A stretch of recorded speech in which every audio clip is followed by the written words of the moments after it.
Typhoid fever यह एक प्रकार का एंटेरिक फीवर है, ठीक है?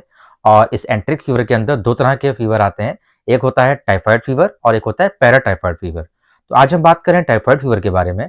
यह फीवर साल्मोनेला टाइफी इस बैक्टीरिया के कारण होता है, यानी कि इस बैक्टीरिया का जब इन्फेक्शन हो जाता है बॉडी में, तो इससे हमें टाइफाइड फीवर होता है। अगर हम लक्षण की बात करें, तो इसमें क्या होता है लक्षणों में जैसे बहुत तेज़ बुखार आता है, पसीना आता है, ठीक है?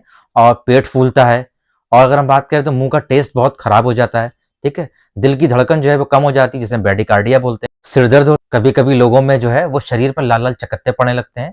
डब्ल्यूबीसी का कम हो जाता है जिसको हम ल्यूकोसाइटोपिनिया भी कहते हैं, ठीक है? और इसमें क्या होता है स्प्लीन भी जो है वो बढ़ जाता है। मुख्य रूप से यह जो रोग है टाइफाइड फीवर, यह दूषित खाना या दूषित पानी, किसी भी तरीके से कोई कंटामिनेटेड फूड आपने खा लिया है या पानी पी लिया है, इस वजह से ये रोग बहुत जल्दी फैलता है। टाइफाइड फीवर जो होता है, इसमें एक पैटर्न फॉलो होता है जिसको हम बोलते हैं स्टेप लैडर पैटर्न, है ना? ये जो फीवर होता है इसमें। इसमें होता क्या है कि बुखार चढ़ता-उतरता रहता है और ये जो बुखार जो होता है वो मुख्य रूप से शाम को ज़्यादा होता है, सुबह कम हो जाता है। अगर कंपेयर करें तो शाम को 2 डिग्री ज़्यादा होता है, सुबह के समय जो है वो 1 डिग्री कम होता है। टाइफाइड फीवर में जो हम टेस्ट कराते हैं उसको हम बोलते हैं विडाल टेस्ट। अगर हम बात करते हैं होम्योपैथिक दवाओं की, तो होम्योपैथी में बहुत सारी दवाएँ आती हैं, लेकिन मुख्य रूप से जो दवा हम टाइफाइड फीवर में देते हैं, उसका नाम है बैप्टीशिया टिंक्टोरा मदर टिंचर, ठीक है?